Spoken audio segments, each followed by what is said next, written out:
Amina. Bwana Yesu asifiwe, mtumishi wa Mungu, mahali popote pale ulipo. Kwa majina yangu ninaitwa Angelina Anthony Zongoro. Ni mwinjilisti kutoka katika kanisa la FPCT Mbezi Makondeni.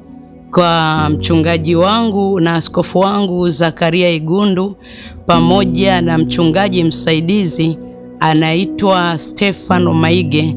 Niko mahali pale kwa ajili ya kihuduma, na nipo mahali pale ninalelewa kwa ajili ya kwa habari ya makuzi ya wokovu, kwa habari ya maisha yetu ya kiroho tunayoenda nayo kila siku. Bwana Yesu apewe sifa sana. Bwana Yesu asifiwe sana. Basi siku ya leo imempendeza Mungu nilete ujumbe mbele yako popote pale unaponisikia, wewe uliyepo nyumbani, uliyepo kwenye gari, uliyepo ofisini kwako. Unapokuwa unaisikia sauti hii, ni vyema ukapata kupata ujumbe huu, na utakusaidia katika safari yako unayoendelea nayo hapa duniani kwa habari ya wokovu. Na hata yule ambaye hajaokoka atapata kuiona neema iliyo ndani ya wokovu. Bwana Yesu asifiwe sana. Bwana Yesu apewe sifa. Ujumbe tulionao siku ya leo unaeleza kwa habari ya maombi ya kufunguliwa kutoka katika kifungo cha kifamilia, malango, kutoka katika malango, kifungo cha malango ya kifamilia. Bwana Yesu asifiwe sana.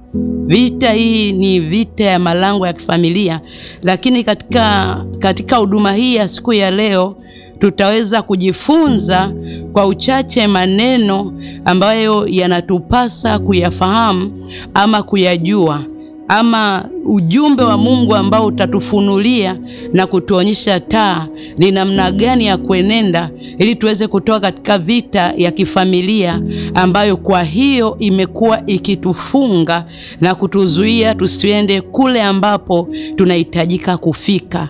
Bwana Yesu asifiwe sana. Bwana Yesu apewe sifa.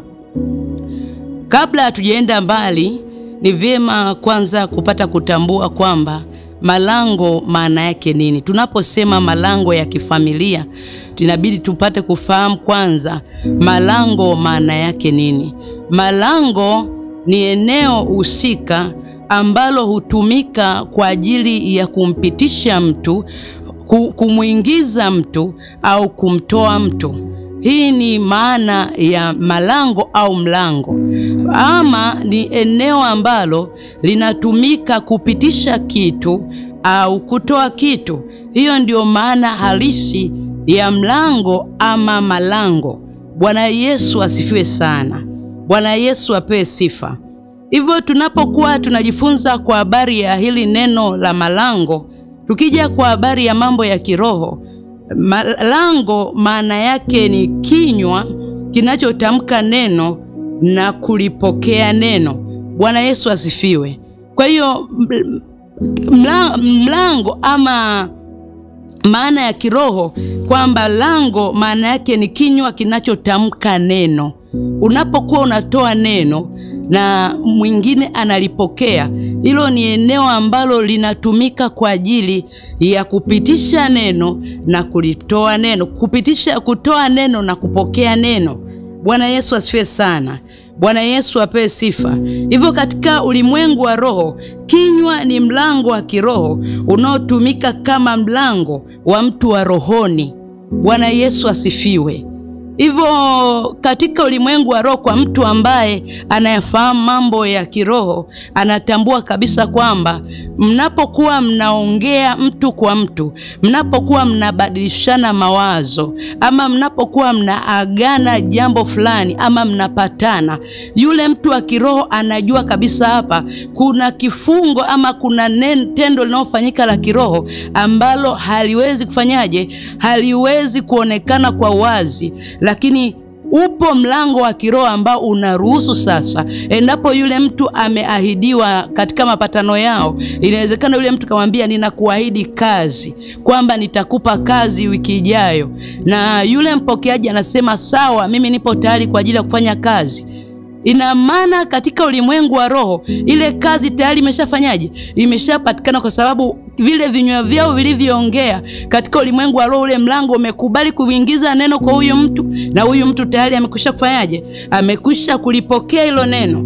Kwa hiyo kwa ufupi, hii ndio maana halisi, maana ya kiroho inayohusiana na neno malango. Bwana Yesu asifiwe sana.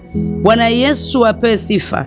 Labda kwa ushahidi wa neno la Mungu tunaweza tukafungua katika kitabu cha Hesabu sura ya 5 ule mstari wa 22. Tunakutana na neno la Mungu tunakutana na neno linalosema kwamba na maji yaletayo laana yataingia tumboni mwako na kukuvimbisha tumbo na kukupozesha paja lako, na mwanamke ataitika amina. Bwana Yesu asifiwe sana. Bwana Yesu apewe sifa.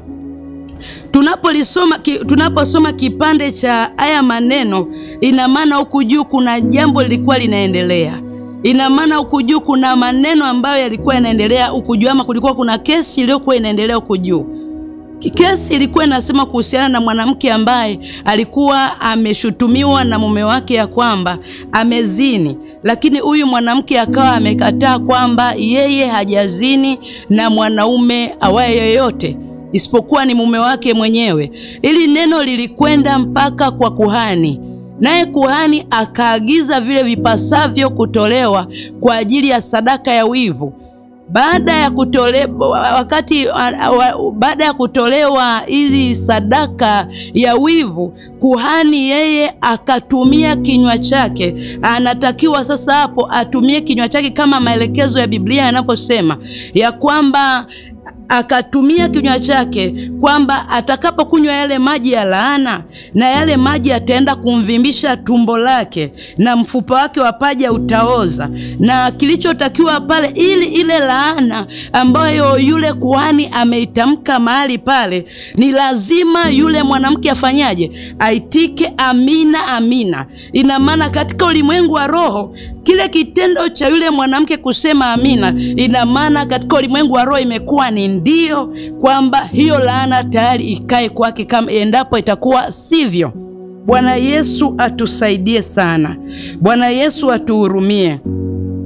Kwa hiyo tunapofahamu kwa habari ya kiroho, maana ya lango ni kwamba ni mtoaji anatoa neno na kisha mpokeaji analipokea. Hiyo ndiyo maana ya lango. Hiyo ndiyo maana ya lango ambapo kinywa kinafanya kazi katika ulimwengu wa roho, ambapo kinywa ndiyo mlango wa kiroho ambao unatumika katika mtu wa rohoni. Bwana Yesu asifiwe. Bwana Yesu apewe sifa sana. Hivyo katika maisha yetu ya kawaida vile vile, tunapokuwa tunaishi katika maisha haya tulionayo, tunakutana na kesi mbalimbali, tunakutana na habari ya ndoa. Ndoa ile haiwezi kukamilishwa pasipokuwa na kinywa kufanya kazi mahali pale. Ni lazima kuhani atanena neno, na huyu mume na yeye ataliitikia, na huyu mke na yeye ataliitikia, na kile kitendo chao cha kuitikia katika ulimwengu wa roho ndiko kinatengeneza muunganiko wa kiroho unaoenda kuwatambulisha kwamba huyu ni mume na huyu ni mke. Bwana Yesu asifiwe. Bwana Yesu atusaidie sana. Hata kwa habari ya mambo ya kesi mahakamani, ni lazima kuwepo na mtu atakayelitoa neno na mwingine atalipokea neno. Hivyo hilo ndio kwa habari ya mambo ya kiroho. Hiyo ndio maana ya lango katika ulimwengu wa roho. Bwana Yesu atusaidie. Bwana Yesu atusaidie sana. Lakini kwa habari ya lango, kwa mambo ya kimbingu, kwa habari ya neno la kimbingu, asili ya mlango ni kinywa cha Mungu mwenyewe. Bwana Yesu atusaidie. Bwana Yesu atufunue akili zetu tupate kufahamu zaidi. Tunapokuwa tunasoma katika neno la Mungu, katika kile kitabu cha Mwanzo, ile sura ya kwanza karibu yote, tunakutana na neno la Mungu linasema akasema, na Mungu akasema iwe hivi, na Mungu akasema iwe vile, na Mungu akasema kifanyike kile. Tunakutana na neno Mungu akasema. Ina maana Mungu alitumia kinywa kwa ajili ya kuumba vitu vyote vilivyopo katika ulimwengu.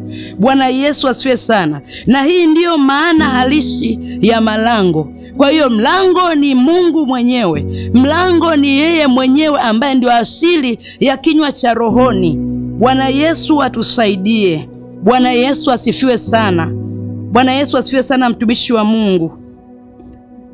Hivyo tunapozungumza kwa habari ya malango ya kiroho ya kifamilia, tunakutana na Mungu akianzisha familia yake ya kwanza.